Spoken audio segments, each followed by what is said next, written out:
it wasn't like, hey, big surprising news. It was like we knew this was a possibility. I lost my job, but then she's not scheduling a meeting and not scheduling a meeting and she knows where to find us. And so it was so interesting.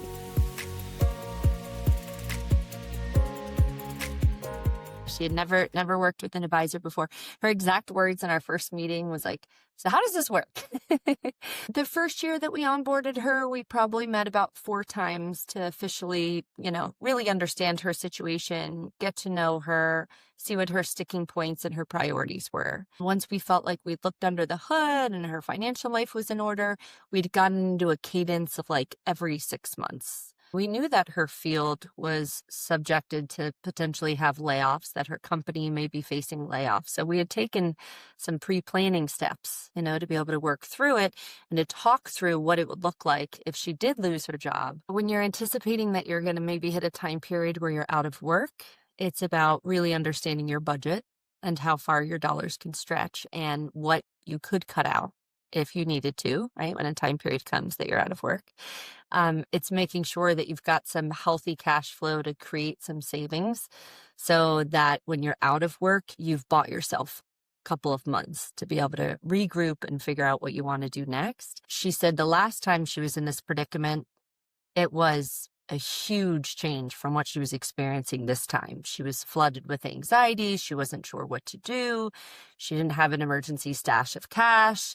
And she said it was a huge change from how different it was knowing that she now has advisors to turn to, that by simply knowing we were there, she waited those, 90 days to reach out to us to be able to figure out those steps that would happen afterwards. It was really exciting because she wanted to drive the meeting, and that allows us to do what Curio does best, which is to listen, to understand, to see, what's happening, how we could potentially help.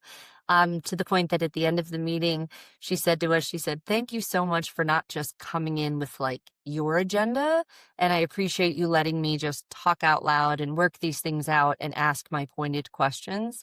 The approach that we're trying to take, that's quite a bit different, is to really think of it, not just having a tool or a plan as a solution, but to be able to understand what is her motive. What is she looking to do? Why is this important? And then the money comes second. How do we solve for it second with money?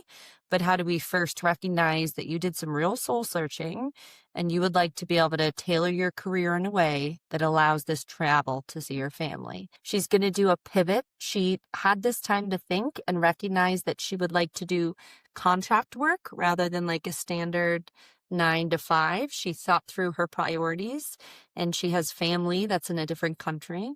And she said it was taking the time when I was out of work to be able to think about my priorities and say, how can I make my priorities of traveling and seeing family that lives far away mixed with the job that I need to have money to pay the bills, to save for retirement. In the end, we covered a lot of the financial questions related to it. Now how should I think about an emergency fund when I don't have a 9 to 5 job, when I'm not a W-2 employee? What am I doing about benefits if I'm taking this approach and I don't just have my typical benefits? How do I pay my taxes when it's not just coming out of my paycheck? It really felt so good to be there in that time of need and to know that like we paved the path. It was, meeting and months go by and a meeting and months, and you don't really know what you're planting, right? And if it's a garden, you don't really know what you're planting and how strong it's getting. And then all of a sudden you're faced with a challenge in life, and then you get to see like, wow, that's what came out of that. So her strength and her perseverance was really cool.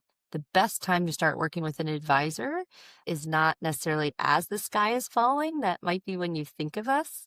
But it's really, really great to build a relationship in advance and get to know that person and what makes them tick and what matters most to them and what direction are they trying to take their life, so that when something does come out of left field or they face one of life's challenges, you already feel like you know them well enough to truly provide the guidance that they need and to be able to support them and to be able to have this partnership where you can help support them in a time of need. If you can seek a financial advisor while things are still maybe a little bit status quo and you have some questions, it really allows when the times get tough to have someone in your corner and to not at that moment when everything's falling apart to try to say, tell me about yourself.